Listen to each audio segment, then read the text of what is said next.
Assalamualaikum. Semua dengar ke suara saya? Waalaikumsalam. Okey, dengar. Boleh dengar.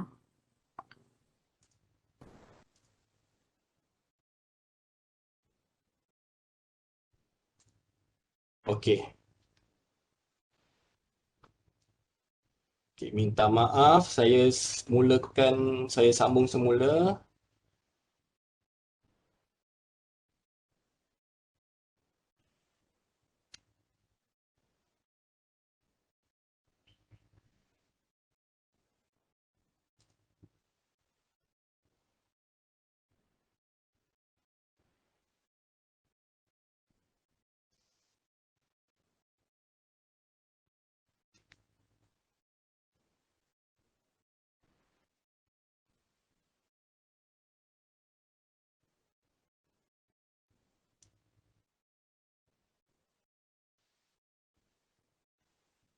Okey, baik.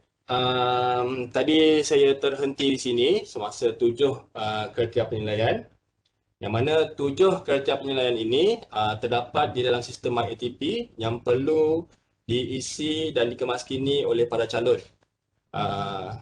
Untuk perkara 1, pengajaran dan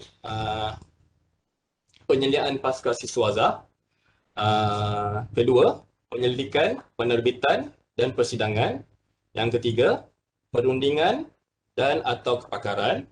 Yang keempat, inovasi, pengkomersialan, keusahawanan. Yang kelima, khidmat universiti, masyarakat dan pelajar.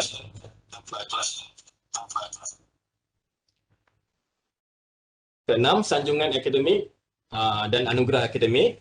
Yang ketujuh, kepimpinan akademik dan kualiti kepribadian.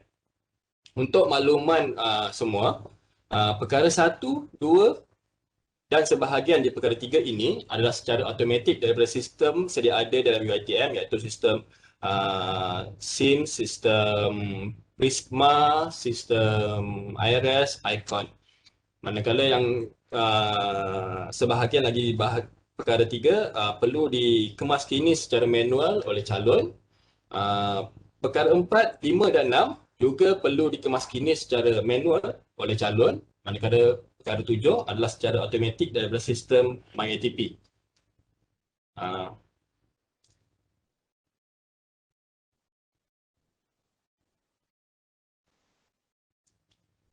Baiklah, seterusnya adalah untuk kenaikan ke grade 46, yang mana kenaikan ke grade 46 adalah bagi pensyarah muda grade 41 yang telah memperolehi ijazah sarjana dalam bidang berkaitan yang diiktiraf oleh kerajaan daripada institusi-institusi pilihan tinggi tempatan atau kelayakan yang diiktiraf setaraf dengannya. Telah memperolehi markah minima sekurang-kurangnya 80% bagi 3 tahun berturut-turut ataupun 50% bagi staf yang cuti belajar. Dan lain-lain syarat kenaikan pangkat seperti yang di awal tadilah. Seterusnya adalah untuk kenaikan ke grade 52.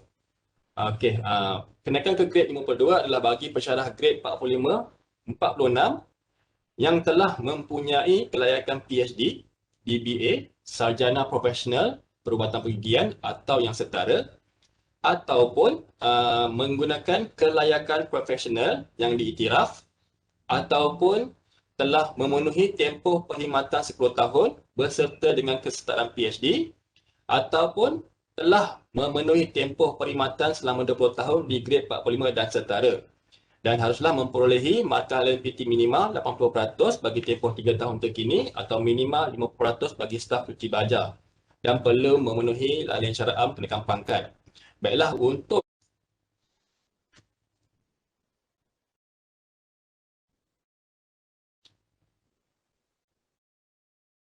okey, saya sambung semula di sini tadi, grade 46.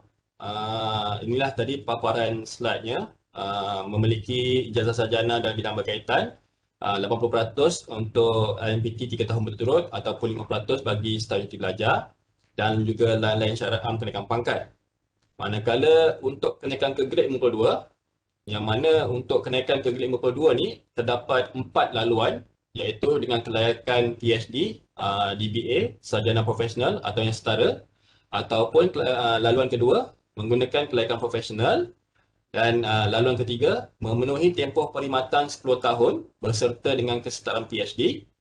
Laluan keempat, memenuhi tempoh perkhidmatan selama 20 tahun di grade 45 atau setara. Dan perlulah memperolehi markah LMPT 80% bagi tempoh 3 tahun terkini ataupun minimal 50% bagi staf cuti belajar. Baiklah, untuk yang antara empat track ini, track 1, 2 dan 3 adalah permohonan secara manual lagi. Calon-calon perlu mengisi borang secara manual dan memajukan kepada sekretariat beserta dokumen sokongan. Manakala bagi laluan yang ketiga, iaitu memenuhi tempoh perkhidmatan 10 tahun beserta dengan kesetaraan PhD, calon-calon perlu mengisi melalui sistem MyATP. Dan yang inilah yang akan dibawa setelah disokong diperlakukan oleh ketua jabatan, akan dibentangkan di dalam jawatankuasa mesyuarat teknikal kenaikan pangkat. Baik, sebelum saya ke grade 54, setakat ni hadirin semua dapat ke apa yang saya sampaikan?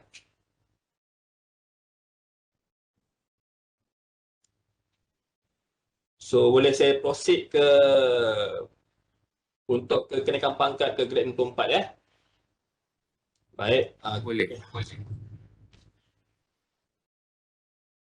Okey, untuk kenaikan pangkat ke grade 44, pensyarah-pensyarah grade 45, 46 layak untuk kenaikan pangkat ke grade 54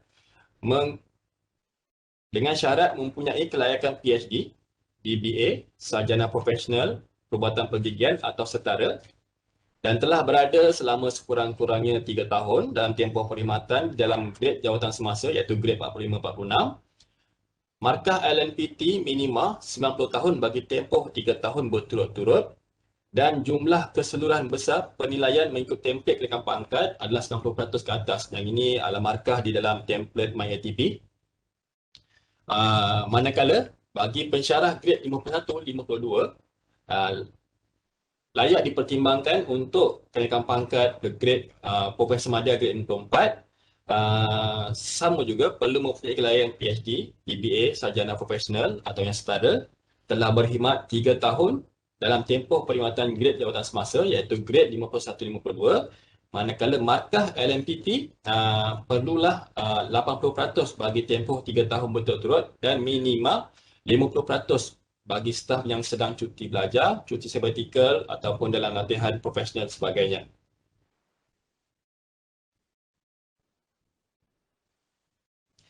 Baiklah, untuk kenaikan pangkat ke grade Profesor Madya grade 54, terdapat 4 track kenaikan pangkat, iaitu track kaedah 1, pengajaran dan pelajaran, kaedah 2, penyelidikan, kaedah 3, pengamal profesional, klinikal, kaedah 4, kepimpinan institusi.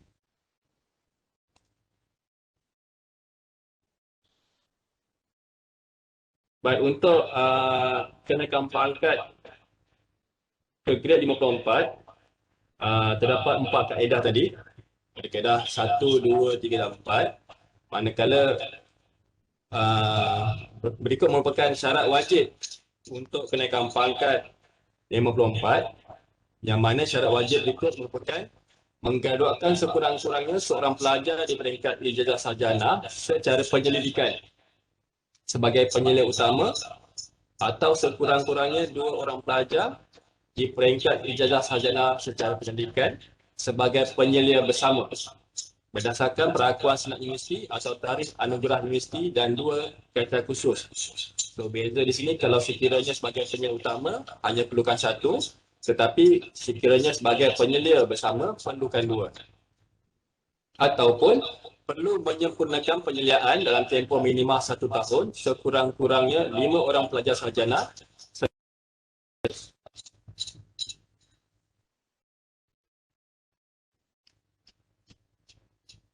dengan disertasi pelajar mencapai tahap lulus grade D atau lebih baik, dan 2 kriteria khusus juga. Ataupun bagi pensyarah servicing, iaitu pensyarah sepenuh masa di fakulti atau di kampus negeri di mana tiada program ijazah kedoktoran dan sarjana secara pendidikan perlu memenuhi 4 kriteria khusus.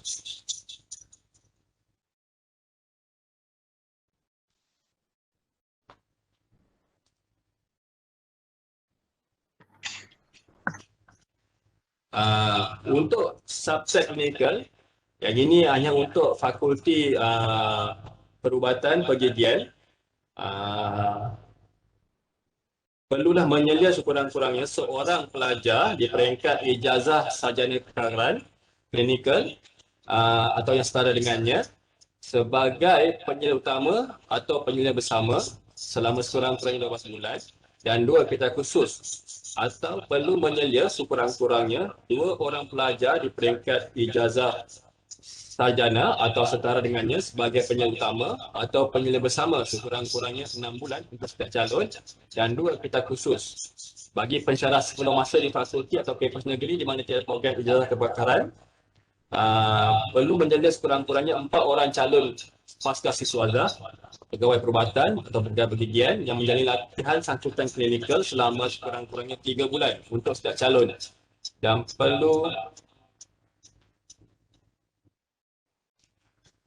perlu memenuhi 4 kriteria khusus atau menyelia sekurang-kurangnya 12 projek sarjana muda selama sekurang-kurangnya 1 bulan setiap projek, atau 4 orang calon sarjana muda yang menjalani seterusnya. Okey, baik. Yang inilah untuk kriteria umum bagi kenaikan pangkat ke grade 54, yang mana kesemua kaedah 1, 2, 3 dan 4 menggunakan pakai kriteria umum ini, iaitu perlulah penilaian pelajar SUFO atau setara memenuhi markah minimal 80% untuk tahun yang dinilai. Yang kedua, perlu ada teaching portfolio atau fail khusus mengikut format universiti. Yang ketiga, memenuhi amanah tegak pensyarah universiti. Dan ketiga, memenuhi 3 aktiviti pelajar yang diiktiraf oleh universiti. Baik, seterusnya, kriteria wajib bagi kaedah 1, iaitu yang ini calon-calon perlulah fokus dan mengambil berat berkenaan dengan kriteria wajib ini, yang mana sekiranya memilih kaedah 1, kaedah pengajaran dan pembelajaran, perlulah menghasilkan sekurang-kurangnya 4 hasil akademik, artikel dalam jurnal berindeks, berwasit yang dikenal pasti oleh universiti dan fakulti, atau buku oleh penerbit yang diiktiraf oleh universiti, dan sekurang-kurangnya perlulah 2 dalam bidang pengajaran dan pembelajaran, minimum 1 penerbitan setahun. Yang kedua, kriteria wajib kaedah 1, iaitu perlu menjadi pakar rujuk dalam bidang pengajaran dan pembelajaran di peringkat universiti kebangsaan antarabangsa, sekurang-kurangnya 2.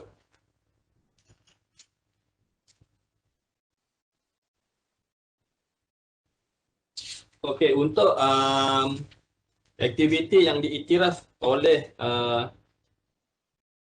pelajar, aktiviti pelajar yang diiktiraf oleh universiti, iaitu antaranya adalah sebagai contoh fasilitator program kemahiran insania, penyedia modul kemahiran insania, penasihat mentor akademik pelajar, penasihat persatuan kelab pelajar, penasihat program bukan akademik pelajar, jawatankuasa aktiviti pelajar sebagai contoh pilihan raya dan sebagainya, jurulatih sukan peringkat fakulti universiti kebangsaan ataupun antarabangsa, pengajar sukan peringkat fakulti universiti kebangsaan antarabangsa, jawatankuasa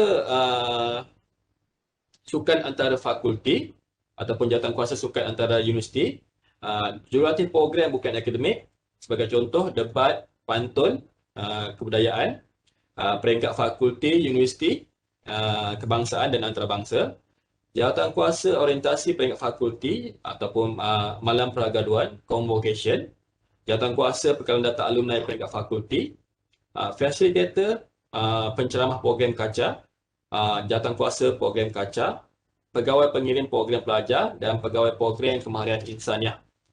Baik, seterusnya saya sambung kepada slide yang seterusnya, iaitu kaedah 2 penyelidikan. Kriteria wajib calon haruslah memenuhi menghasilkan 10 penerbitan bagi yang ditindakkan di COE dan 7 penerbitan bagi yang berada di fakulti dan cawangan. Penerbitan haruslah dalam jurnal berindeks Scopus ataupun Thomson Reuters, formerly ISI, ataupun Excellent in Research for Australia, formerly ERA, atau jurnal berperingkat tinggi sebagai penulis utama, penulis senior, penulis corresponding dalam bidang kepakaran yang berkaitan, dan perlulah minima 2 penerbitan setahun. Yang kedua, perlulah menjadi sekurang-kurangnya ketua untuk satu projek grant luar UiTM. Dan yang ketiga, menjadi penyelidik utama atau bersama bagi pelajar pasca siswazah penyelidikan. Minima 2 penyeliaan dalam semasa. Pengecualian diberi kepada pensyarah servising dan perlu memenuhi 4 kriteria khusus. Yang kedua, kaedah untuk 3 yang seterusnya, iaitu kaedah pengamal profesional, haruslah menghasilkan sekurang-kurangnya 4 hasil berkaitan dengan bidang kepakaran dalam grade jawatan semasa, minimum 1 hasil setahun. Yang kedua, menjadi penyelidik utama atau bersama bagi projek pelajar di peringkat sarjana dalam bidang kepakaran, sekurang-kurangnya 2. Dan perlulah menjana pendapatan bagi universiti dengan nilai bersih RM300,000. Okey, soalan daripada Puan Nurzilah Musa, menjadi pembuat soalan peperiksaan kolej matrikulasi boleh dikatakan sebagai pakar rujuk. Boleh, dan perlulah ada surat pelantikan untuk dijadikan sebagai bukti. Baik, seterusnya, kaedah 3 klinikal.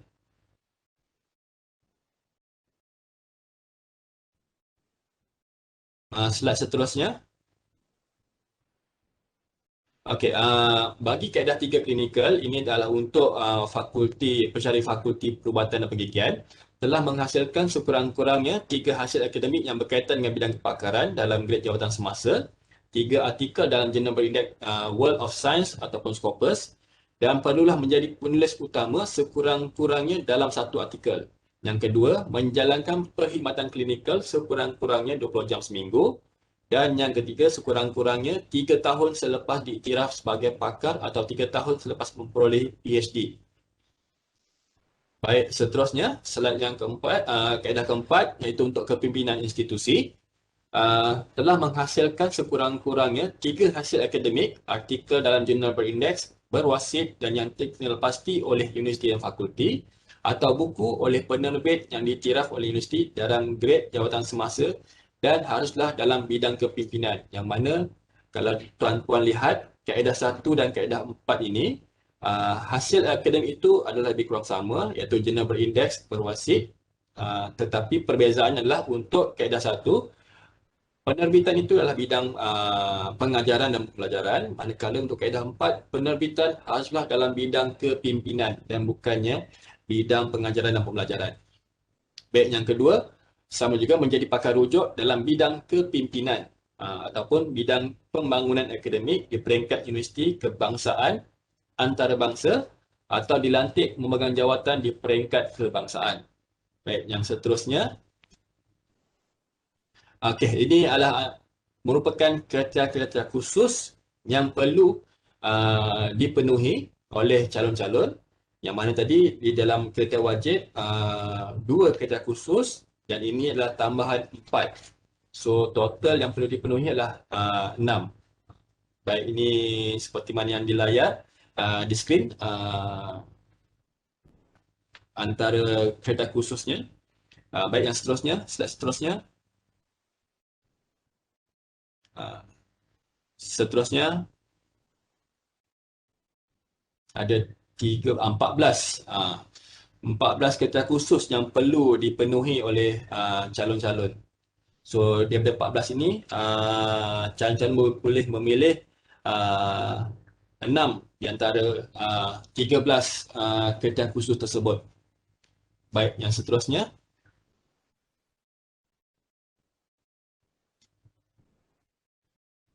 Okey, sebentar. Soalan dari Puan Zaimah Abdul Kadir. Bagaimana jika menyelia pelajar PhD bukan pelajar master untuk permohonan ke-54? Tiada masalah. Boleh. Walaupun dalam syarat menyatakan ijazah sarjana, Tetapi sekiranya menyelia pelajar ijazah Doktor Falsafah juga tiada halangan. Baik, berikut merupakan kriteria khusus berdasarkan kepada kaedah 4 kepimpinan institusi. Baik, seterusnya. Yang ini saya skip lah sebab yang ini tuan-tuan boleh dapatkan dalam draft tu dan dia straightforward. Okey, seterusnya. Okey, berikut merupakan kenaikan ke grade BK7. Okey. Sama juga untuk kenaikan pangkat di grade VK7 terdapat 4 kaedah juga, iaitu kaedah 1 pengajaran dan pembelajaran, kaedah 2 penyelidikan, kaedah 3 pengamal profesional klinikal, kaedah 4 kepimpinan institusi. Okey, seterusnya. Untuk kenaikan pangkat ke grade VK7, pensyarah ataupun profesor madya grade 53-54 perlulah memiliki ijazah sarjana PhD, DBA ataupun sarjana profesional ataupun yang setara, telah berkhidmat dalam grade semasa 53-54 selama 3 tahun. Markah LMPT haruslah 80% bagi 3 tahun berturut-turut ataupun 50% bagi staf yang sedang cuti belajar, cuti sabbatical ataupun latihan profesional. Dan perlulah menggraduatkan sekurang-kurangnya seorang pelajar ijazah PhD, DBA atau setara dengannya seperti berikut. 1 PhD ataupun 1 sarjana klinikal sebagai penyelia utama. Baik, seterusnya.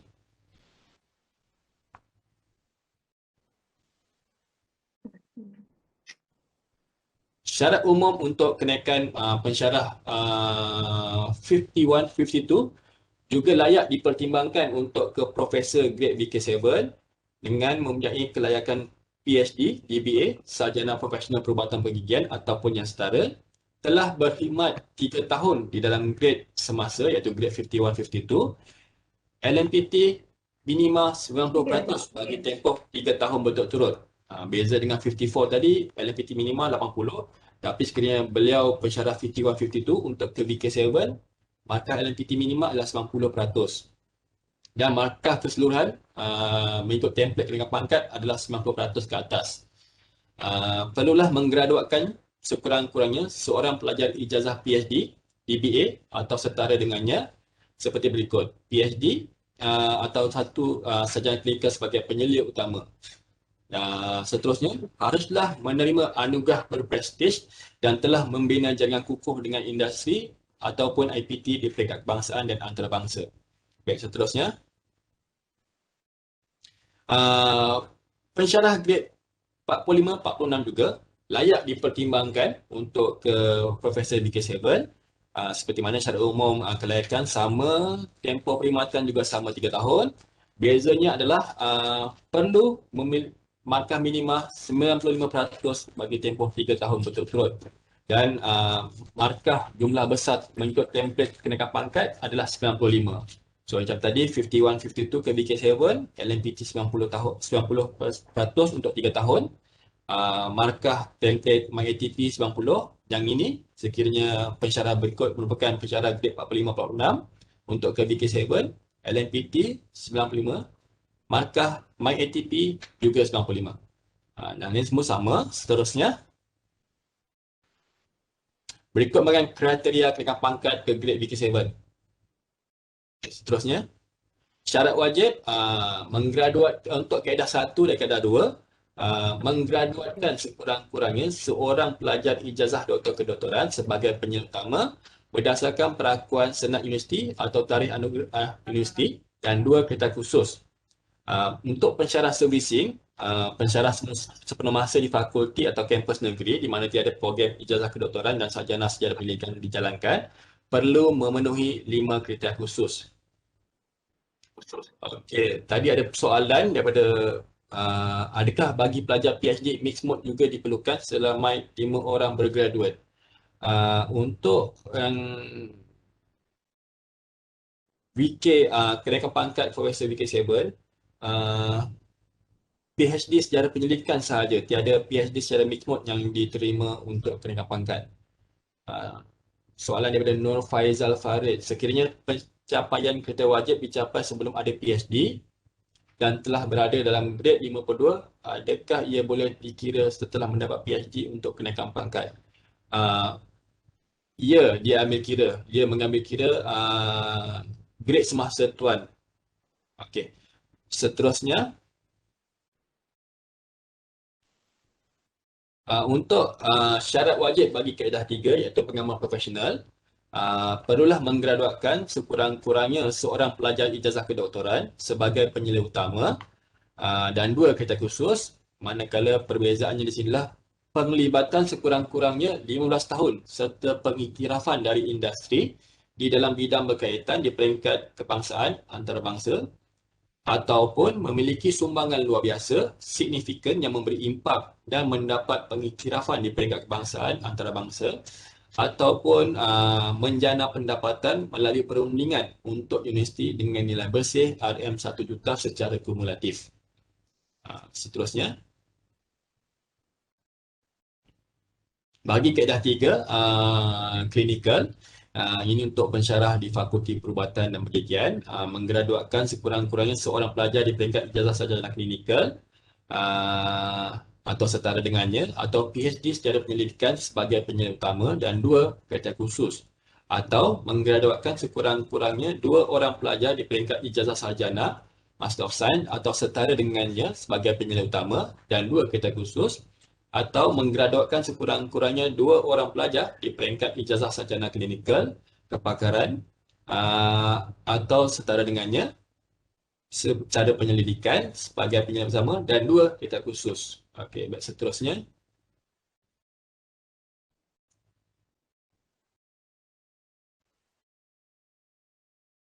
Okey, syarat wajib untuk kepimpinan institusi. Calon yang memilih kaedah 4 ini perlulah menggraduatkan sekurang-kurangnya seorang pelajar ijazah kedoktoran sebagai penyelidik utama dan 2 kereta khusus atau memiliki sumbangan luar biasa signifikan yang memberi impak dan mendapat pengiktirafan di peringkat kebangsaan antarabangsa. Okey, saya baca soalan sebentar. Untuk ke DM54, jika tiada pelajar master dan hanya ada pelajar PhD, berapa ramai pelajar PhD yang perlu dikeluarkan sebagai course supervisor?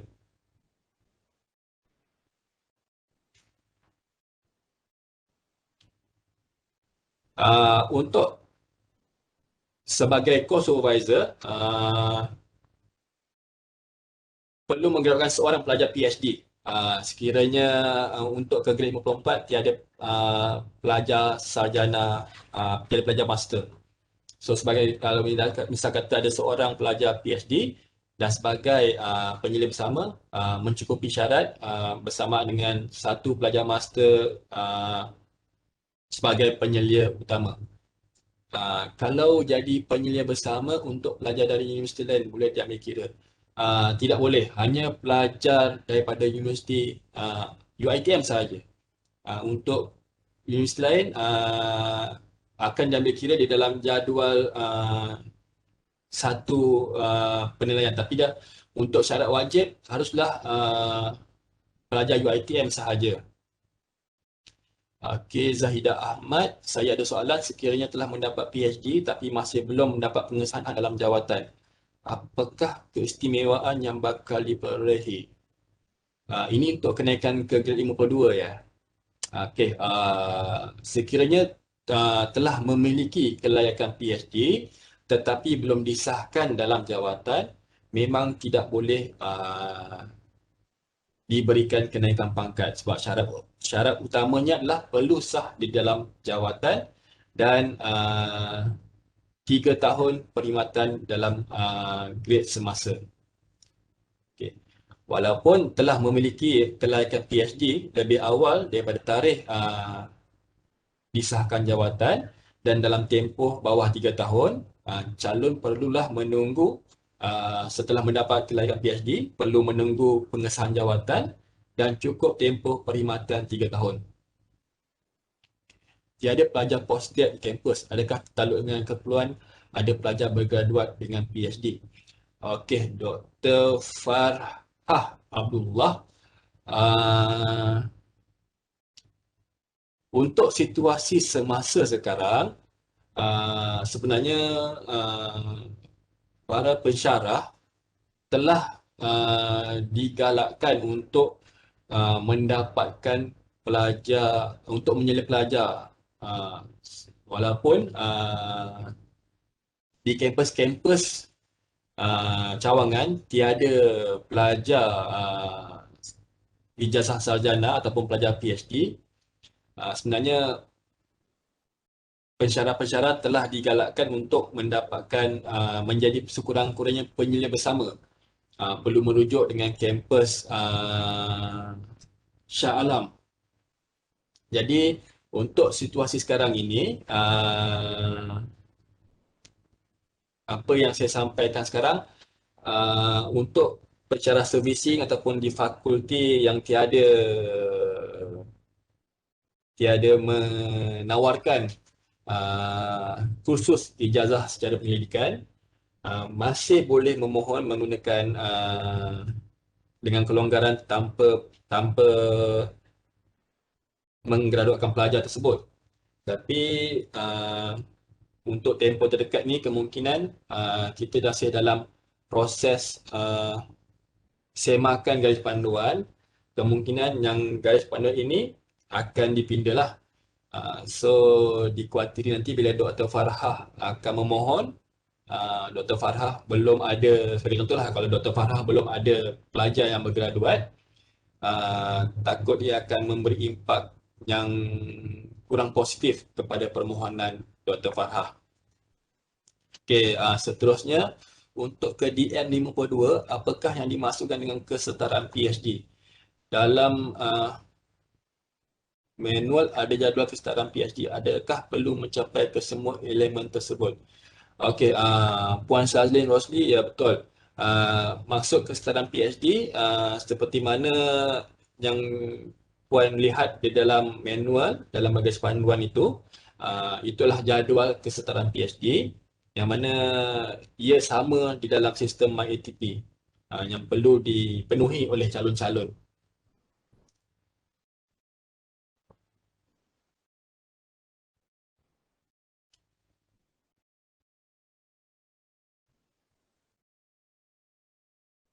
Dr. Asmat Ismail, sekiranya punya PhD secara mismod, berapa orang pelajar perlu grad untuk layak mohon ke grad 54? Okey, dia ada pengiraan dia, cuma nanti hujung nanti kalau sempat saya akan cuba tunjukkanlah. Untuk masa nanti saya skip dulu. Okey. Okey, saya sambung semula kepada taklimat saya. Okey, seterusnya saya urus dia, boleh seterusnya. Berikut merupakan kriteria umum kenaikan pangkat bagi kaedah 1, 2, 3 dan 4. Sama juga seperti mana tadi kriteria umum kenaikan pangkat ke DM54. Penilaian pelajar SUFU atau setara memenuhi markah minimal 80% dalam tahun dinilai. Teaching portfolio memenuhi amanah tugas pensyarah universiti dan memenuhi 3 aktiviti pelajar yang diiktiraf oleh universiti. Baik, seterusnya. Berikut merupakan kriteria wajib untuk kaedah 1 kenaikan pangkat ke grade BK7, telah menghasilkan sekurang-kurangnya 7 hasil akademik, iaitu artikel dalam jurnal berindeks berwasit yang dikenal pasti oleh universiti fakulti ataupun buku oleh penerbit yang diiktiraf oleh universiti dalam grade jawatan semasa dalam bidang pengajaran dan pembelajaran ataupun kepakaran, minima 1 penerbitan setahun. Yang kedua, menjadi pakar rujuk dalam bidang pengajaran dan pembelajaran di peringkat kebangsaan antarabangsa sekurang-kurangnya 2, menjalankan kolaborasi pembangunan akademik dengan mana-mana institusi dalam atau luar negara atau menjadi pemeriksa luar di dalam ataupun luar negara. Baik, dan seterusnya. Berikut merupakan kriteria khusus bagi kaedah 1 yang perlu dipenuhi oleh pensyarah servising. Terdapat 16 kriteria khusus. Okey. Baik, yang seterusnya.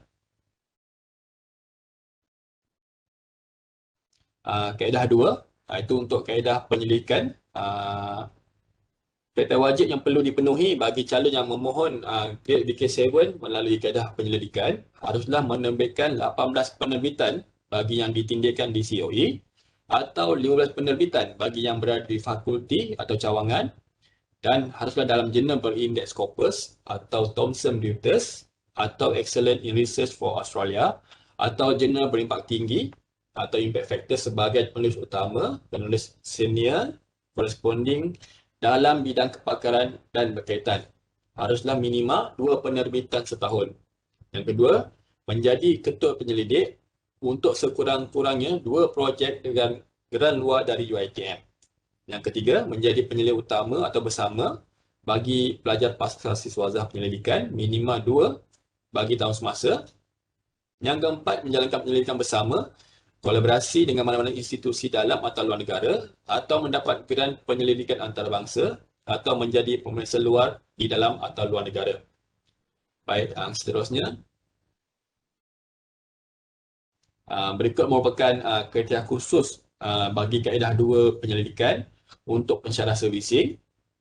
Perlu memenuhi 3 kriteria khusus. Okey. Ada 16, perlu pilih antara 3 dan haruslah 2 yang awal tadi semasa dalam syarat wajib. Okey, seterusnya.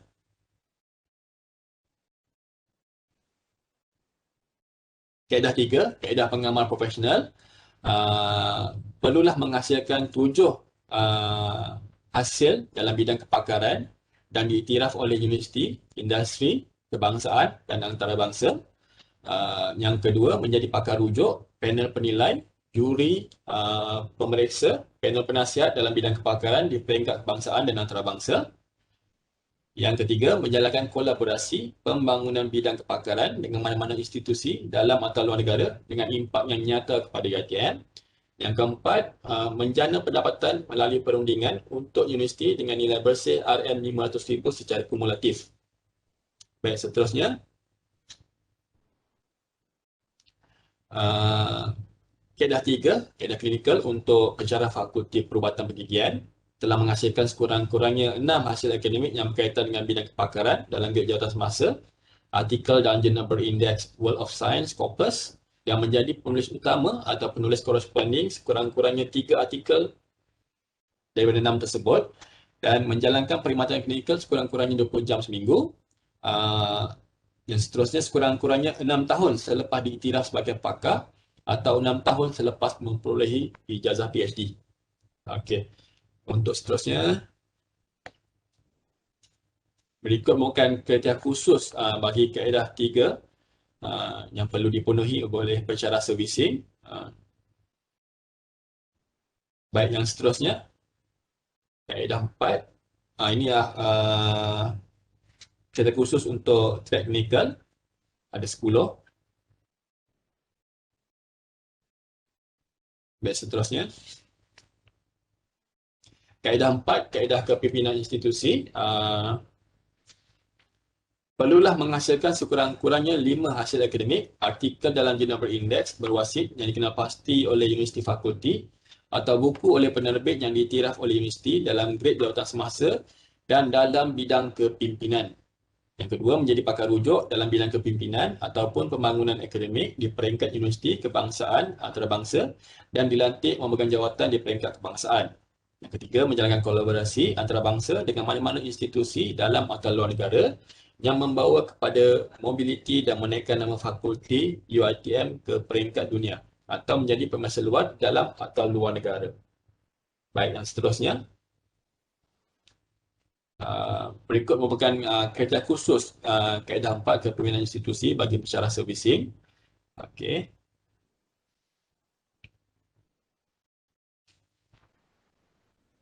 Okey, seterusnya. Berikut merupakan peningkatan ke grade lebih tinggi iaitu grade VK5 dan VK6. Okey, seterusnya. Untuk profesor yang berada di grade VK7 untuk peningkatan ke grade VK6 haruslah disahkan dalam perkhidmatan sekurang-kurangnya berada 3 tahun di dalam grade VK7 sekiranya calon tersebut belum memenuhi syarat 3 tahun di grade BK7, boleh dipertimbangkan atas dasar mempunyai prestasi yang luar biasa. Dan yang seterusnya, diperakukan oleh ketua jabatan. Jika calon adalah rektor atau dekan, perlulah melalui timbalan Chancellor Akademik dan Antarabangsa.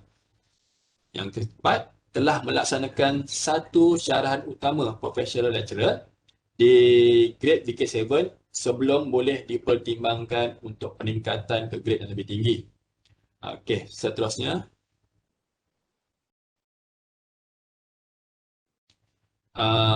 Profesor yang berada di grade BK6 layak untuk peningkatan ke grade BK5. Sama juga syarat kelayakan disahkan dalam perkhidmatan, berada sekurang-kurangnya 3 tahun di grade BK6. Sekiranya belum cukup syarat 3 tahun, boleh dipertimbangkan jika mempunyai prestasi yang luar biasa, diperakukan oleh ketua jabatan. Sama juga jika rektor atau dekan, perlulah melalui TNC Akademik dan Antarabangsa. Dan perlu juga melaksanakan professional lecturer. Sekiranya telah melaksanakan professional lecturer di grade BK7, boleh dipertimbangkan. Okey, seterusnya. Okey, berikut merupakan 7 kriteria yang perlu dipenuhi oleh calon-calon peningkatan ke grade lebih tinggi. BK7 ke BK6, BK7 ke BK6 ke BK5 dan BK7 ke BK5. Yang mana mereka perlulah memenuhi kriteria penyelidikan pelajar di jawatan semasa, penyelidikan, gerak antarabangsa, penerbitan, karya kreatif, kepakaran, anugerah akademik, sanjungan, perundingan, pemeriksa luar PhD, persidangan kebangsaan dan antarabangsa, dan yang terakhir adalah khidmat profesional. Okey. Baik, yang seterusnya.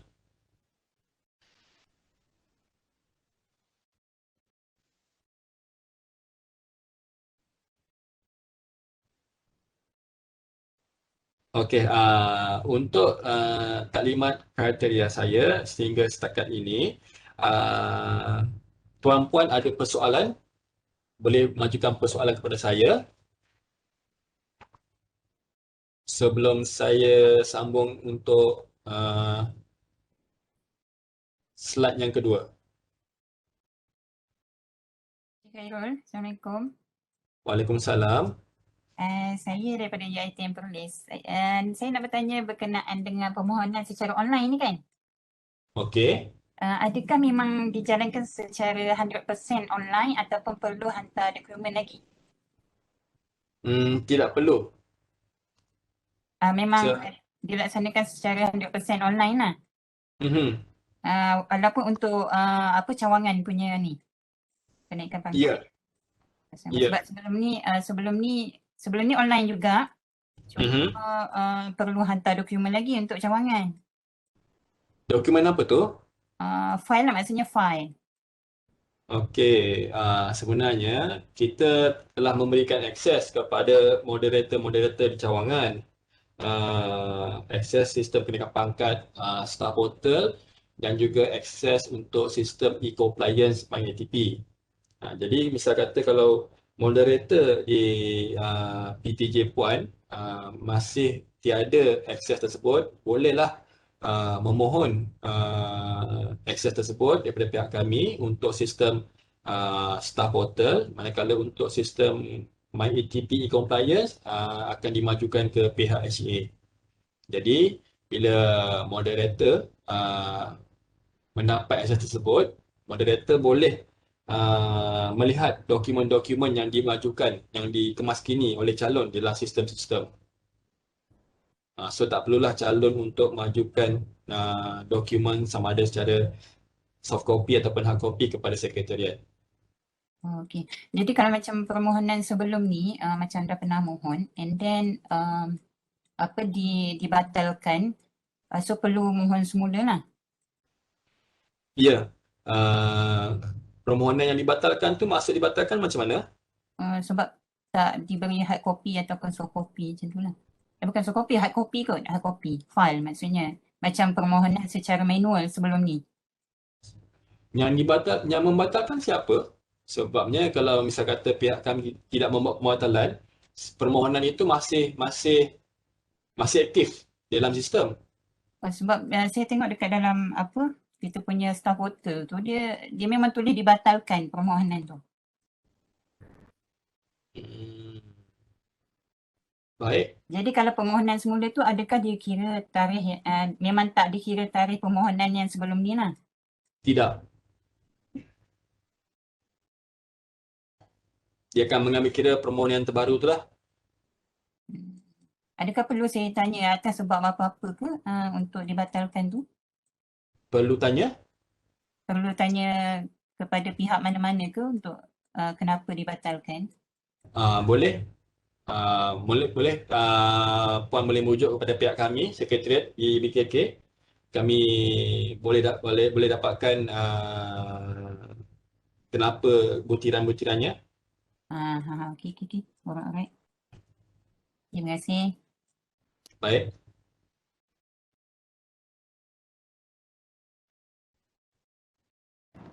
Assalamualaikum tuan. Waalaikumsalam. Saya ada soalan. Memandangkan permohonan sekarang online. Ya. Jadi memandangkan permohonan sekarang online, jadi saya nak tanya, adakah permohonan ini dibuka sepanjang masa dan bila kita hantar, adakah kita perlu maklum ataupun call pihak pendaftar untuk bagi tahu kita dah hantar atau tak? Permohonan memang dibuka sepanjang tahun, tiada iklan, dan setiap kali permohonan tuan, saya kata dalam sistem ITP perlu pengesahan daripada ketua jabatan, email notifikasi kepada ketua jabatan tersebut akan muncul untuk ketua jabatan tersebut membuat tindakan. Okey, baik. Tapi boleh juga kalau misalnya kata kadang kita tak terperasan benda tu.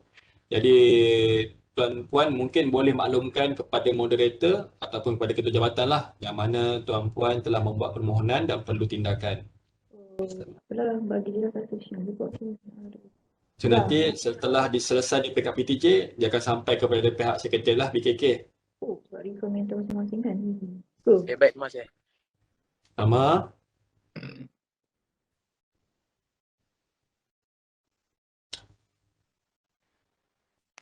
Okey, saya jawab soalan terakhir dari Puan Leona Q yang masa sekurang-kurang 3 tahun. Kira dari masa masuk UiTM atau kira 3 tahun selepas disahkan jawatan. 3 tahun itu adalah daripada dalam grade jawatan semasa. Kalau misal kata masuk ke UiTM dengan grade 51, so 3 tahun di dalam grade 51 untuk pergi ke grade 54. So dalam tempoh 3 tahun itu perlulah disahkan jawatan. Okey. Kalau misalnya kita dah naik ke grade 54, nak mohon ke grade 5 VK7, 3 tahun itu perlu dalam grade 54. Okey. Baik, okey, saya ke taklimat sistem kenaikan pangkat. Okey.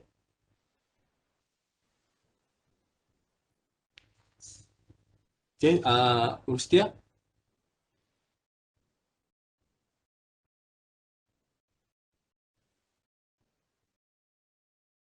Okey, punca kuasa untuk yang ini seterusnya sama juga seperti mana tadi, cuma yang ini berkenaan dengan kenaikan pangkat permohonan secara asas talian adalah perkeliling akademik bilangan 8 tahun 2020. Okey. Seterusnya berikutlah paparan berkaitan dengan permohonan secara asas talian perkeliling akademik bilangan 8 tahun 2020. Okey. So daripada perkeliling inilah sistem e-compliance MyATP dibangunkan dan digunakan untuk permohonan kenaikan pangkat PM54, BK7 dan 52 10 tahun kesetaraan PhD. Okey, seterusnya. Okey, seterusnya. Okey, seperti mana saya terangkan awal-awal tadi, inilah sistem yang berkenaan. Okey, seterusnya. Yang ini saya kalau pasang lambat, forward je. Yang ini ada dalam drive. Okey, inilah antara contoh skop kategori permohonan yang mana yang bertanda right itu adalah permohonan yang menggunakan sistem MyATP ini. Okey, seterusnya. Berikut merupakan proses pembangunan sistem peningkatan pangkat staf akademik. So dalam masa sekarang ni kita sedang dalam proses integrasi pembangunan sistem peningkatan pangkat dalam sistem HR2U. So nanti setelah sistem HR2U dibangunkan, permohonan akan menggunakan sistem HR2U lah. Okey, seterusnya. Okey, ini adalah antara paparan bagaimana permohonan yang mana pensyarah perlu memohon melalui e-compliance di dalam sistem MyATP, telah memenuhi paparan skor syarat wajib, syarat khusus dan setuju untuk memohon. Setelah itu permohonan akan masuk ke dalam sistem e-gerakan pangkat dan sistem staff portal. Terus setelah mendapat sokongan ketua jabatan akan dimajukan sama ada dalam mesyuarat teknikal ataupun mesyuarat gugusan dan seterusnya ke panggilan temuduga. Okey. Baik, seterusnya. Baik, inilah model e-compliance. Okey, seterusnya. Dan inilah paparan daftar semester bagi calon-calon staf akademik yang mana ia perlu mengemaskini butiran-butiran yang berkaitan di dalam semester yang berkaitan lah. Okey, seterusnya.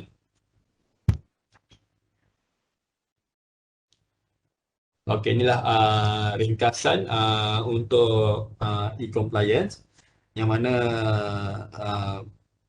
di dalam kolom sebelah kiri itu MyATP ada medan research and publication, consultation and expertise. Yang mana saya merahkan itu adalah button yang puan perlu klik dan memilih e-compliance. So nanti dia akan keluar paparan ini. So paparan summary of compliance with promotion requirements. Yang ini untuk DF54. Setelah macam ini paparan dia, walaupun teaching and learning itu, kalau kita tengok CR status to comply, SR status to comply, sebenarnya button action tu apply tu dah appear. So saya ambil contoh calon ini, dia dah klik dah button apply tu. So bila dia dah klik button apply tu akan jadi kelabu balik lah. Tapi sebenarnya bila mula-mula bila dia dah comply CR, comply SR, button action apply tu akan menyala untuk staff klik. Okey, baik, seterusnya. Okey, inilah ringkasan semakan syarat wajib compulsory requirement. Sama seperti mana saya bentangkan tadi, syarat-syarat wajib untuk teaching and learning, scientific research ni untuk kaedah 2 penyelidikan, industry practitioner untuk kaedah 3 pengamal industri, and then kaedah 4 leadership institution. Untuk waktu ini permohonan melalui kaedah 3 klinikal masih dibangunkan lagi. Okey, seterusnya. So nanti tuan-puan akan nampak. Sebelum tu saya nak tanya, adakah tuan-puan nampak paparan slide ni ke? Sebab saya rasa paparan slide ni kecil. Mungkin Rustia boleh besarkan sikit kot.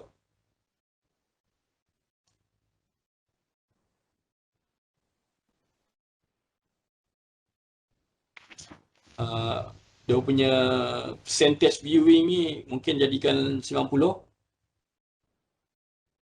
Okey, alright. So inilah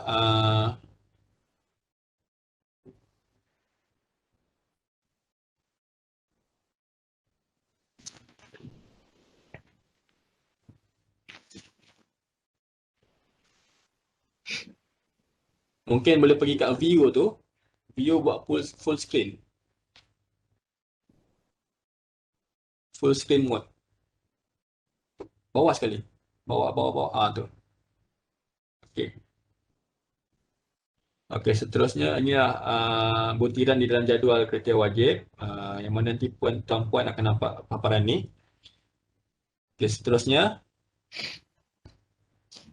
inilah ringkasan pencapaian jadual dalam MyTP itu dipanggil jadual kosong.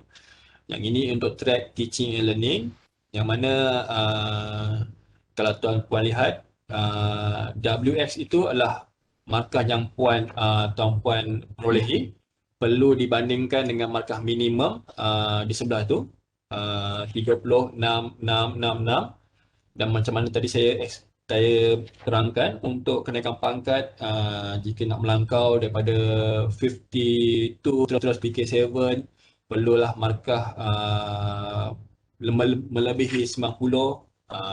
Macam inilah contoh dia di bawah tu ada markah 95. Okey, seterusnya ini adalah skrin terperinci semakan syarat khusus yang mana tuan-puan perlu memenuhi kriteria 1 hingga 7. Okey, yang untuk ini adalah skrin table 2, skrin research, publication dan conference. Ada 2.1 research, 2.3 academic publication, ada creative works, 2.3 conference, 2.4 conference membership. Okey, seterusnya. Okey, inilah yang 7 kriteria tersebut. So, tuan-puan nampak di dalam skrin MyATP sebelah kiri itu susunan dia. Okey. Baik, seterusnya. Okey, untuk tuan-puan mengemaskini butiran-butiran. So, yang ini jadual 1, dia akan dapat daripada sistem SIMS apa semua.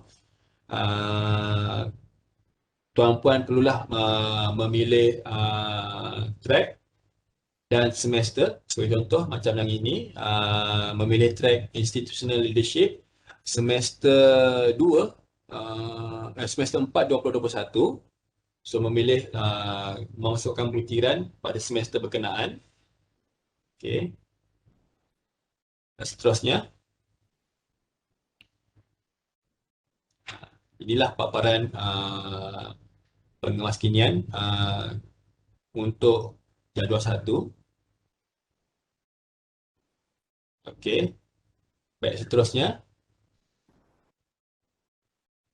Jadual 2, yang mana jadual 2 ini dikemaskini daripada sistem Prisma dan juga sistem IRES. Untuk tuan-puan perlulah buat semakan di Prisma, di IRES, sama ada hasil penerbitan tuan-puan itu adalah selari atau sejajar dengan apa yang tuan-puan laksanakan selama ni, sebab dia memang akan auto daripada sistem tersebut ke dalam sistem MyATP. Okey. Seterusnya. Manakala bagi jadual 3, perundingan dan kepakaran juga dikemaskini daripada sistem icons. Jadi misal kata kalau tuan-puan terdapat macam kemuskilan ke apa, perlu merujuk pengemaskinian di sistem icons. So nanti dia akan auto update lah daripada sistem icon ni. Okey, yang seterusnya. Yang ini yang sebahagian daripada jadual 3 yang mana dikemaskini oleh manually by calon, iaitu untuk ruangan expertise yang mana terdapat medan judges, tesis examiner, zamalah, reviewer, policy maker dan workshop. Untuk yang ini memang manually dikemaskini oleh calon. So calon akan kemaskini melalui semester yang berkenaan lah. Macam ini sebagai contoh semester 2021, semester 4. Okey, baik, yang seterusnya. Jadual 4, jadual inovasi dan pengkomersialan atau pengkeusahawanan. Okey, untuk jadual 4 ini segala pertandingan inovasi yang tuan-puan sertai sekiranya mendapat pengiktirafan dimasukkan di dalam jadual 4 ini. Okey, seterusnya. Okey, inilah contoh item untuk jadual 4 yang mana sebelah tu ada sijil dan satu lagi tu ada surat daripada MyIPO. berkenaan dengan permohonan Perbadanan Harta Intelek. Okey, untuk sijil tu tuan-puan akan kemaskini, akan update di jadual 4.1, manakala yang surat pemberitahuan daripada MyIPO yang menyatakan kod hak cipta CRLY, yang itu tuan-puan akan masukkan di dalam jadual 4.2. Untuk makluman tuan-puan, hanya 4.2 ni hanya menerima bukti surat daripada MyIPO yang menyatakan kod CRLY bagi sesuatu pattern tersebut. Kalau senang kata masih dalam peringkat permohonan, kod masih belum berubah kepada CR, dia masih dalam kod LY, tidak diterima untuk dimasukkan di dalam jadual 4.2. Okey, seterusnya. Baik, untuk yang jadual 5, jadual khidmat universiti, masyarakat dan pelajar, juga tuan-puan akan kemaskini secara manual. Yang ini contoh untuk academic administration, yang mana nanti tuan-puan akan masukkan sekiranya tuan-puan dilantik sebagai ketua program, ketua pusat pengajian, ketua pusat pengajian, ataupun dilantik menjadi menganggotai unit kualiti di fakulti. So surat-surat pelantikan ini tuan-puan akan masukkan di dalam ruangan academic administration. Kemudian kalau misalnya kata tuan-puan ada professional membership, tuan-puan boleh klik di medan professional membership dan masukkan juga butiran di dalam medan tersebut. Dan saya kata terlibat dengan student development, tuan-puan boleh klik di medan student development dan memasukkan butiran di situ. Begitu juga dengan community service dan ada academic appointment. Semuanya boleh tuan-puan klik di dalam medan-medan yang ternyatakan di situlah. Okey, seterusnya. Jadual 6, jadual anugerah dan sanjungan. Melalui pengalaman saya sehingga kini, ramai calon terkeliru antara jadual 6.1 dan juga 4.1, yang mana kedua-duanya menyatakan awards.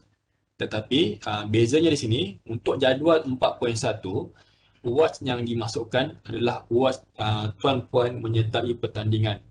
Manakala untuk jadual 6.1, award yang dinyatakan adalah award dari segi pencapaian akademik tuan-puan. Dan untuk jadual 6.1, award yang boleh dikemaskini atau boleh dimuat naik ke dalam jadual 6.1 adalah award yang mempunyai tahap eksklusif yang tinggi. Sebagai contoh, anugerah akademik negara, anugerah perkhidmatan cemerlang, yang mana anugerah tersebut sangat eksklusif dan tidak mudah untuk diperolehi. Saya melihat berdasarkan pengalaman sebelum-sebelum ini, ada calon-calon yang memuat naik anugerah seperti best paper presenter, best poster, best conference poster, yang mana yang itu tidak diterima di dalam jadual 6.1, dan tuan-puan boleh memasukkan jadual anugerah-anugerah tersebut di dalam academic accolades jadual 6.2. Okey. Seterusnya, berikutlah jadual 7, kepimpinan dan kualiti kepribadian, yang mana jadual ini akan diberikan oleh PPP dan PPK tuan-puan, yang mewakili markah 20% di dalam MyATP tuan-puan. Jadi di sini paparan di sini adalah untuk tahun 2019 dan 2020. Tetapi kalau saya kata dia mengambil kira 3 tahun yang terkini, sekiranya tuan-puan minima perlulah mencapai dalam 30%. Jadi untuk mencapai markah 30%, Tuan Puan boleh melihat setiap tahun sekurang-kurangnya minima 12/20 untuk 3 tahun itulah. So kalau misalkan contoh di sini 2019 12 12, 2020 12, 2021 12. So insya-Allah markah keseluruhan nanti akan mencapai sekurang-kurangnya 30% dan melepasilah tahap markah minima tu. Okey, seterusnya berikut yang saya nyatakan tadi, setelah comply CR dan SR, barulah button hijau itu akan menyala. So tuan puan akan klik button hijau tu, akan keluar confirmation untuk proceed ke dalam sistem MyATP, sistem staff portal di Kenakan Pangkat. Okey, seterusnya. Okey, di sinilah model Kenakan Pangkat. Yang tadi tu model e-compliance MyATP, yang ini model Kenakan Pangkat dalam sistem STAS. Baik, seterusnya.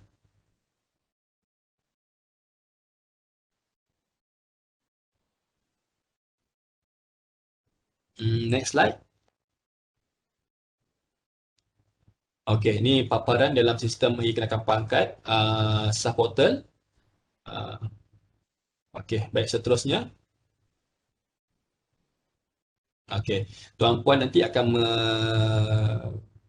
klik sebagai pengguna biasa di dalam sistem staff portal. Okey, seterusnya. Okey, yang ini paparan awal yang akan tuan puan lihat, yang mana nanti dalam sistem Kenakan Pangkat ini punya butiran tuan puan, jawatan dan jabatan. Manakala di ruangan bawah itu berikut adalah syarat-syarat umum permohonan mencapai tahap kelayakan ditetapkan di MyATP. Yang inilah daripada sistem MyATP e-compliance. Nanti dia akan tick mencapai tahap prestasi 80% bagi 3 tahun terkini berturut. Sekiranya mencapai 80%, dia akan tick telah disahkan dalam jawatan sekarang. Jika dia akan tick telah membuat pengisian harta setelah 5 tahun, nanti dia akan tick juga. Telah menandatangani surat aku janji, dia akan tick. Telah cukup tempoh perkhidmatan 3 tahun dalam garis masa, jika akan tick. So nanti akan appear borang permohonan ni. Okey, tuan-puan klik di sini. Okey, baik, seterusnya. So nanti dia akan keluarkan paparan inilah. Dan di ruangan yang di bawah ini, yang saya kuningkan yang besar ini adalah ruangan ketua jabatan. Yang mana di sini saya ingin tekankan macam sebagai contoh pensyarah di Masmed, ketua jabatannya bukan penolong Naib Chancellor, bukannya Profesor Dr. Abdul Samad Nawawi, haruslah diperakukan oleh ketua jabatan di jabatan hakiki, iaitu di fakulti masing-masing. Tetapi kalau misalnya di kampus Cawangan, ketua jabatan adalah rektor. Jadi di sini adalah disebabkan hanya di fakulti dan juga di kampus Cawangan yang mempunyai jawatan kuasa kesepakaran untuk membuat penilaian dan pengesahan di ruangan ini. Okey. Baik, dan seterusnya.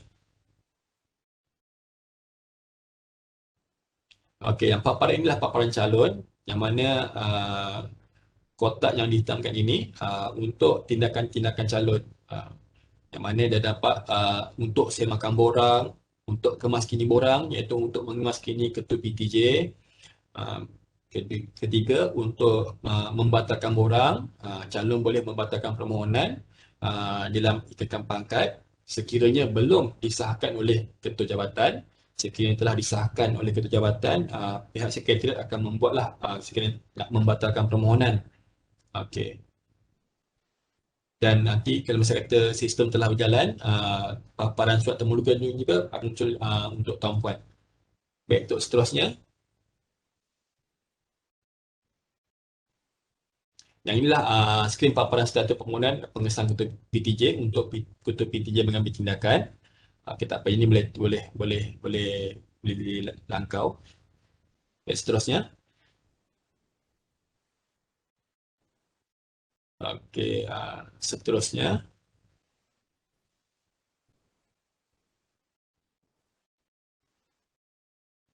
Okey, ini adalah sistem paparan setelah disokong oleh gugusan dan untuk peringkat seterusnya. Baik, seterusnya. Ini tadi seperti yang saya maklumkan, terdapat jawatan kuasa yang ada di dalam proses kenaikan pangkat. Baik, seterusnya. Okey, ini adalah senarai jawatankuasa gugusan yang melibatkan kepada tuan-puan, sekiranya tuan-puan di dalam gugusan sains teknologi seperti Kolej Pengajian Kejuruteraan, Fakulti Sains Penggunaan, Fakulti Sains Komputer dan Matematik. Berikut merupakan senarai jawatankuasa gugusan yang dipengerusikan oleh Profesor Insinyur Teknologis Dr. Haji Muhammad Nasir Taib. Jawatankuasa gugusan teknologi akan membuat penilaian bagi permohonan ke grade DM54, Profesor Madya dan juga Profesor VK7 untuk gugusan sains teknologi. Okay, seterusnya. Berikut merupakan senarai jawatankuasa gugusan untuk sains sosial dan kemanusiaan yang dipengerusikan oleh Dr. Faizah Abdul Majid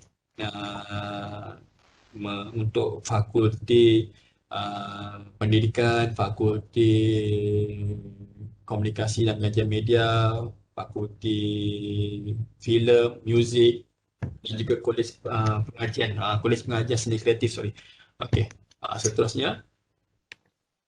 Jawatankuasa yang terakhir adalah jawatankuasa gugusan pengurusan dan perniagaan dipengerusikan oleh Profesor Datin Dr. Suzana Sulaiman untuk Fakulti Perakaunan, Perniagaan, Fakulti Pengurusan Perniagaan, Fakulti Pengurusan Hotel dan Pelancongan dan Fakulti Pengurusan Maklumat.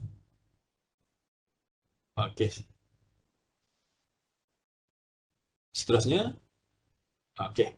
Itu saja taklimat saya berkenaan dengan sistem kenaikan pangkat. So, untuk sekiranya tuan-puan masih ada soalan lain, boleh majukan kepada saya. Okey, Cik Izwan. Mungkin saya rasa kita boleh tengok di chat room ya. Yang saya rasa mungkin ada beberapa soalan yang mungkin belum kita jawab. Contohnya macam daripada Dr. Jati ni untuk indikator MOU industri tu. Dr. Jati Kesuma. Ya, betul. Tujuh channel akademik tu perlu ada campuran S author semua ke author. Boleh doktor, tak ada isu. Ini untuk track kaedah satu kan, pengajaran dan pembelajaran. So dia tidak spesifik, tidak ni. Unless kalau inilah untuk track penyelidikan, ia perlu untuklah sebagai co-author ataupun main author. Okay, alright. Okay.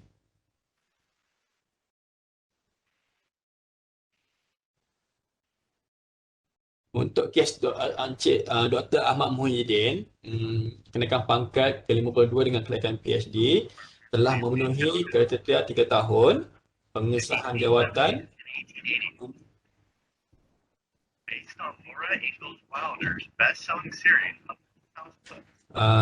juga sudah menghantar permohonan. So, untuk tempoh 3 tahun, haruslah tempoh 3 tahun genap. Sebagai contoh, pemohon melapor diri pada 1 April 2019. Jadi untuk tahun 2019, beliau telah mempunyai tempoh lebih 6 bulan dan perlu mengisi markah prestasi, dan markah prestasi pada 2019 ada. 2020 markah prestasi juga ada. 2021 markah prestasi juga ada. So calon tersebut telah memiliki 3 markah prestasi terkini. Tetapi untuk tempoh perkhidmatan beliau akan genap 3 tahun pada Mac 2022. So ada setengah calon yang telah memenuhi syarat 3 markah prestasi 3 tahun terkini, tetapi belum memenuhi tempoh perkhidmatan 3 tahun. So bagi macam kes Dr. Muhyiddin, kes doktor adalah begitu. Jadi kita akan KIV tempoh perkhidmatan doktor. So dalam tempoh perkhidmatan doktor telah cukup genap 3 tahun dan kita akan membawa permohonan doktor kepada peringkat MSN. Okey. Assalamualaikum Cik Khairul. Salam. Minta maaf ganggu. Assalamualaikum semua ya. Cik Khairul nak tanya, kalau katakanlah perlu saya hantar borang baru ke tak perlu? Just tunggu je lah. Ya. Oh, Tidak tak perlu. perlu. Cuma tunggu tempoh matang je lah, tu je lah. Ya, ya. Okay, noted. Okay, thank you Cik Khairul atas pencerahan. Assalamualaikum. Waalaikumsalam, sama-sama. Cik Khairul, Assalamualaikum. Waalaikumsalam. Saya ada post soalan berkaitan dengan inisiator MOU industri dan universiti dalam jadual negara itu, iaitu dalam MyATP tu ada section mana ya?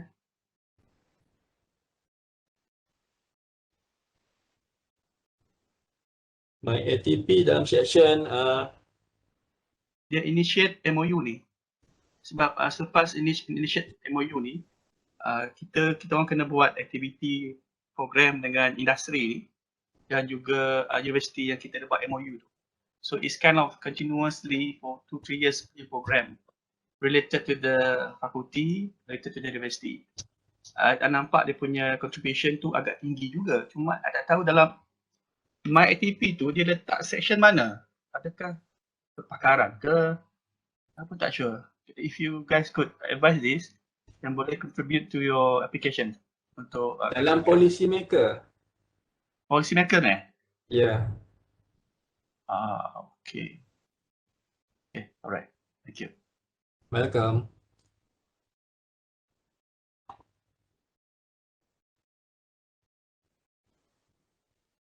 Okey, soalan lain. Assalamualaikum Cik Khairul. Waalaikumsalam. Saya nak tanya berkenaan dengan information saya berkenaan dengan Prisma tak dapat ditarik ke dalam MyATP. Dah banyak kali saya buat aduan tapi tak ada perubahan. Tindakan diambil tetapi bila saya semak balik tak ada perubahan pun. Masihlah dapat information yang bertindan. Ada yang saya yang dah masukkan dalam Prisma tak direkodkan dalam MyATP ni. So macam mana saya nak selesaikan masalah ni ya? Okey, maknanya telah dikemaskini di dalam Prisma tetapi MyATP tidak tarik data tersebut. Dalam MyATP tidak muncul. Saya dah buat aduan pun dan tindakan dah diambil tetapi masih sama. Aduan kepada? Kepada library, kepada Prisma, Prisma yang in charge Prisma tu sendiri. Okey. Sebab baru-baru ni pun saya ada dapat permohonan bantuan daripada salah seorang calon. Dia maklumkan dalam Prisma tu dia dah kemaskini, tetapi di dalam MyATP dia dah pindah contoh penerbitan tu dia pindah tahun. Jadi dalam MyATP pun sepatutnya dia berpindah tahun lah. Tetapi dalam MyATP tu dia muncul pada tahun yang sebelum dan tahun yang sekarang. So ada dua penerbitan yang sama pada tahun ini. Ya, saya ada 3 information yang muncul yang sama. Okey. Kalau macam tu minta doktor untuk emailkan butiran masalah tu kepada saya. Saya akan rujuk dengan pihak HEA. Terima kasih.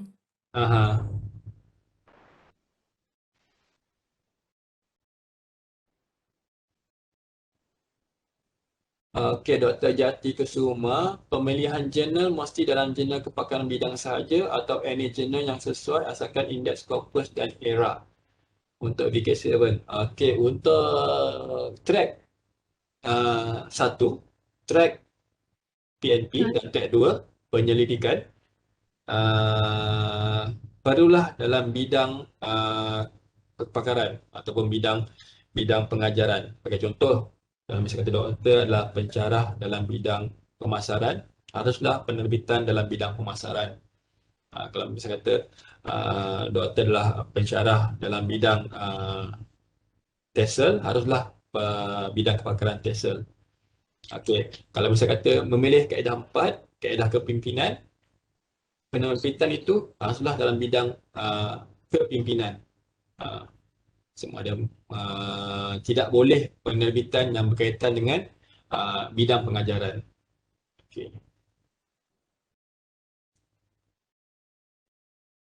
Sama juga, sama ada tak kisah untuk grade BK7 ataupun untuk grade DM54.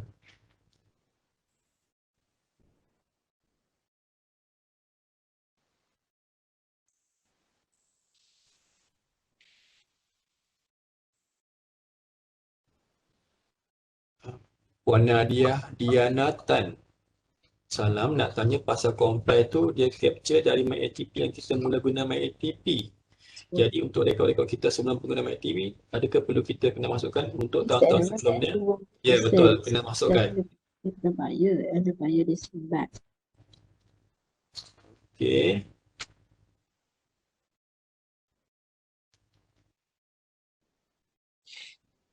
Seller file.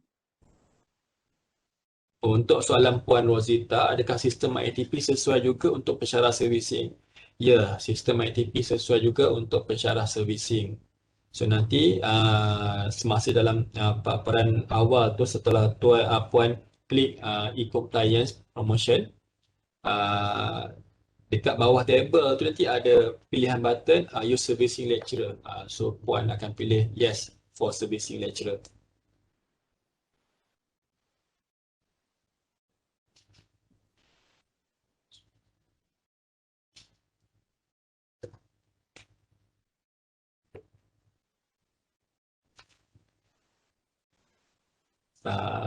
Sekiranya permohonan telah dihantar. Okey, Puan Natasha binti Khalil. Assalamualaikum. Sekiranya permohonan telah dihantar, adakah permohonan masih boleh kemaskini dokumen di dalam MyATP? Contohnya ada tertinggal dokumen yang belum dibuat naik sebelum itu atau tersalah upload bukti dokumen. Ya, boleh. Boleh. Memang kadang-kadang pun bila permohonan itu telah sampai ke peringkat gugusan, kadang-kadang gugusan melihat perlu penambahbaikan. Memang masih boleh untuk dikemaskini. Assalamualaikum. Katakan permohonan ke-52 Malaysia Sistem telah dilakukan, tetapi KAB atas sesuatu sebab. Jadi dalam masa yang sama dia mendapat senat PhD dan dihantar secara manual permohonan melalui PhD. Laluan yang mana akan dipertimbangkan segera? Lagi satu, bila kita apply melalui dalam PhD untuk 52, adakah segala markah selama ini boleh disimpan untuk 54? Okey, untuk yang soalan pertama tadi, misal kata dia dah mohon menggunakan 10 tahun kesetaraan, sekiranya belum dibawa masuk ke MSM dan dia telah mendapat senat PhD, memohon menggunakan kelayakan PhD, so kita akan majukanlah dengan kelayakan PhD. Tetapi misal kata telah dibawa masuk ke dalam MSN dan misal kata tidak disokong, ada isu ke apa ke, dan bolehlah juga kita akan menggunakan kelayakan PhD tersebut. Okey, untuk soalan yang kedua, kita apply melalui dalam PhD untuk 52, adakah markah selama ini boleh disimpan untuk 54?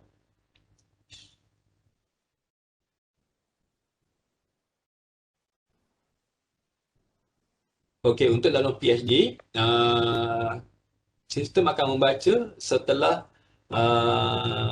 mengikut tarikh kenaikan uh, 52, dalam batch semasa 52. So, tak ada isu untuk mengambil kira markah untuk kenaikan pangkat ke grade 54.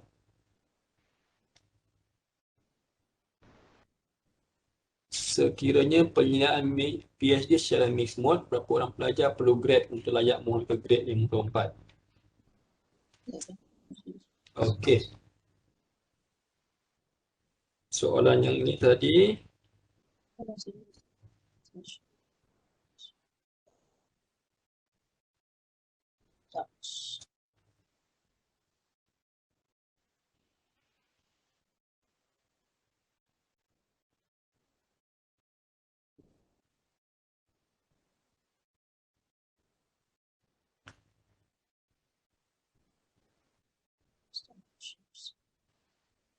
Untuk sekiranya ada satu student PhD, calon dah comply untuk kelayakan untuk mohon ke grade M4. Tak kisahlah sama ada PhD sebagai mixed mode ataupun sebagai research. So di sini saya nyatakan untuk satu program PhD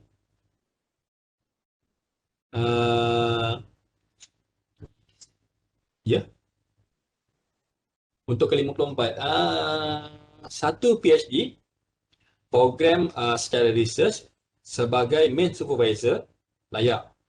Satu PhD program research sebagai co-supervisor juga layak. Satu PhD program coursework ataupun mixed mode sebagai main supervisor juga layak. So 3 level PhD ni saja yang dia ambil kira. So untuk yang research tu sama ada sebagai main ataupun sebagai co-supervisor layak. Tetapi untuk program PhD secara coursework atau mixed mode sebagai main supervisor saja yang layak. Okey. Tapi ni untuk yang ke-54 sajalah. Untuk ke VK7 hanya by research dan sebagai penilai utama.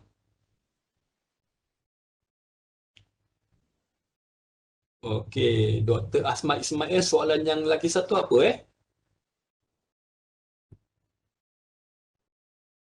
Oh, ini dua soalan ni lah. Okey, baik. Pensyarah grade 45 ke DM 52. Boleh senaraikan tak contoh kelayakan profesional yang diiktiraf? Okey. Setakat ini kita akan merujuk kepada sistem israf untuk semakan kelayakan profesional. Yang di situlah kita akan menggunakan sebagai panduan untuk permohonan kelayakan profesional ke grade M52.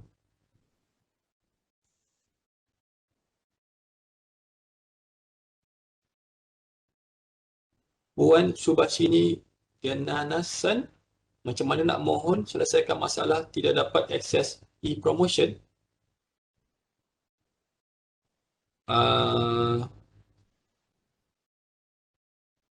Puan Subashini sebagai moderator ke?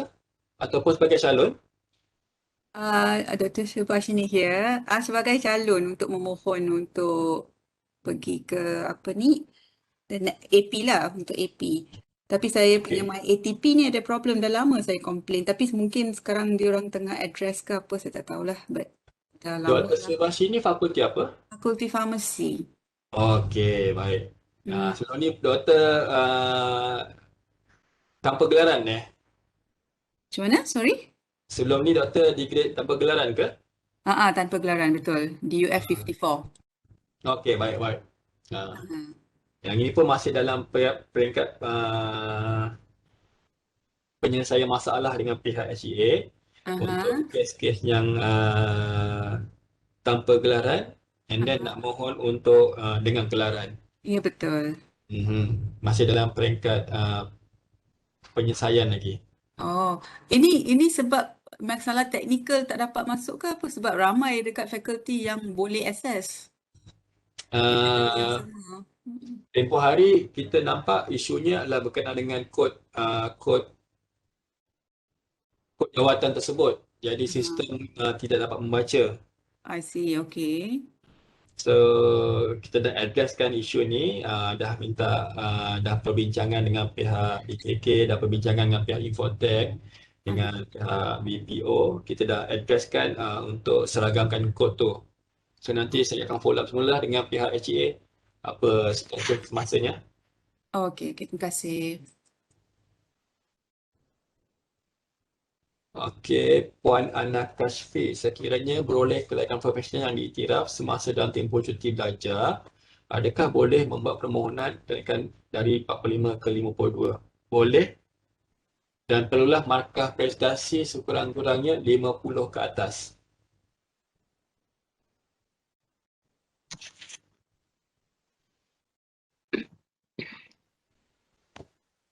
Okey, Puan Putri Faida, ada soalan ke? Sebab sekarang dah 11.32.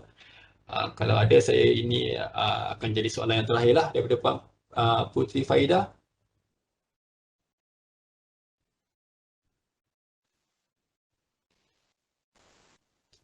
Okey, baik. Sekiranya tuan-puan ada persoalan lain, bolehlah hubungi saya di talian 5521 1317 seperti yang dipaparkan dalam slide muka terakhir itulah, muka surat terakhir slide tu. Dan untuk makluman, nombor kami itu juga merupakan nombor WhatsApp business. Jadi sekiranya tuan-puan hubungi saya tidak berangkat, tidak berjawab, boleh teks saya melalui WhatsApp business di talian tersebut. Selain daripada email kepada kami di bahagian Kemajuan Kerjaya ini. Baik, sekiranya tiada apa-apa soalan lain, saya sudahi sesi perkongsian saya pada pagi ini. Sekiranya terdapat kekurangan sepanjang taklimat ini berjalan, saya mohon ampun dan maaf atas kekurangan tersebut. InsyaAllah akan ditambah baik di masa hadapan. Dan dari kesempatan ini, saya mohon, saya memanjukan penghargaan jugalah kepada tuan-tuan sekali, kepada pihak Masmed dan tuan-puan sekalian yang sudi hadir dalam sesi perkongsian saya ini. So, sudahi dengan sekian, terima kasih. Assalamualaikum. Okey, Waalaikumsalam Cik Hairul. So, saya kira maklumat ataupun sesi perkongsian yang Cik Hairul buat pada hari ini bersama dengan staf akademik sangat-sangat bermakna kerana saya rasa ini ada satu platform yang sangat pentinglah untuk para pensyarah membuat permohonan kenaikan pangkat. Dan kalau tak silap saya, Cik Hairul, ada lagi satu sesi kan, taklimat untuk kenaikan pangkat ni di bawah research punya department, betul? Dengan FSG esok petang. Oh, FSG. Okey, sorry. Okey, so kalau doktor, tuan-tuan dan puan-puan mungkin terlepas yang 4 pagi tadi tu mungkin boleh join Cik Hairul? Ya, dipersilakan. Okey, alhamdulillah. Syukur. Terima kasih Cik Hairul, banyak information dan saya mengucapkan saya bagi pihak PNC Masmed dan juga warga Masmed mengucapkan ribuan terima kasih banyak-banyak kepada Cik Hairul. Dan semua partisipan, ada juga Dr. Rohana, pengarah kami, Dr. Siti, pengarah Masmed. Thank you so much. InsyaAllah kita akan berjumpa lagi di lain platform. Sekiranya ada terdapat sebarang soalan, mungkin boleh direct terus kepada Encik Hairul ya. Ya. Saya nak mohon kerjasama tuan-tuan dan puan-puan untuk kita on camera sebentar untuk kita ambil gambar, untuk kita kongsikan di social media Masmed nanti. Okey, Puan Mai, mohon ambil gambar tuan-tuan dan puan-puan, mungkin boleh on camera. Okey, ramai tu Okey, Prof. Prof Samad ada minta maaf, Prof. Terima kasih banyak-banyak, Prof. Masih setia bersama kami. Maaf, Prof, saya tak nampak tadi.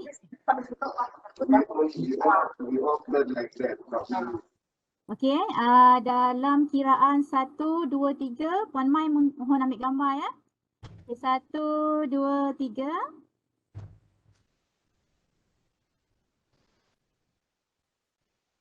Okey, screen kedua. Okey, senyum je maintain senyum. 1, 2, 3. Okey, ada lagi. Screen ketiga, 1, 2, 3. Yang tak ada buka kamera pun kita ambil gambar ya sebagai rekod kehadiran.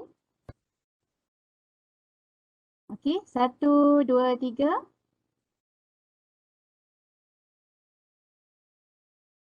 Okey, sikit lagi. 1, 2, 3. Okey, Mai. Settle ke?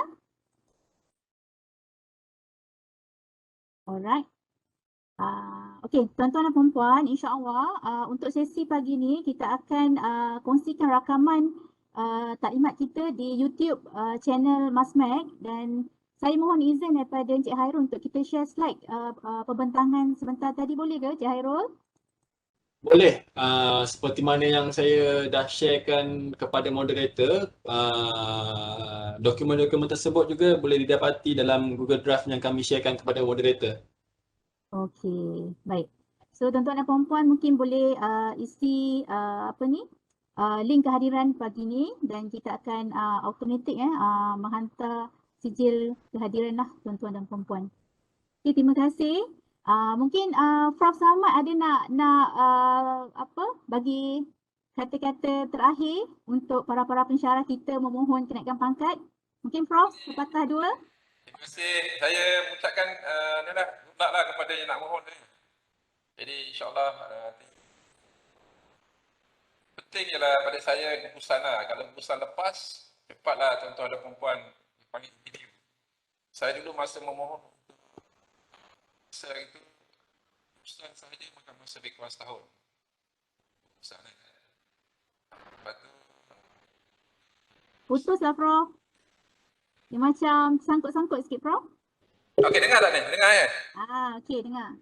Okey, jadi saya mengucapkan good luck kepada yang mohon, dan kalau nak mohon kena cepat sebab gugusan lambat. Setengah gugusan tu lambat. Contoh dia, saya dulu masa nak minta profesor, gugusan saja cek saya punya dokumen setahun. Setahun. Dan lepas tu kalau tak lepas gugusan, dia akan bagi kita kita panggil coach Okey, dia panggil macam saya dulu dapat seorang coach untuk coach kita bagaimana kita nak sediakan semua dokumen Itu baguslah gugusan setengah gugusan tu bagus dia sediakan coach untuk you untuk kenaikan pangkat kepada 54 ataupun kepada profesor. Jadi sekali lagi saya mengucapkan selamat memohon dan kena mohon cepat sebab gugusan lambat. Kadang pada cepat pun saya rasa 6 bulan. Jadi sekian. Terima kasih. Okey, silakan teruskan. Okey, terima kasih yang bagi Prof. Saya bagi pihak Ustia memohon maaf anda ada kesilapan sepanjang sesi kita dan kita sudahi majlis kita pada hari ini dengan surah Al-As dan tasbih kifarah.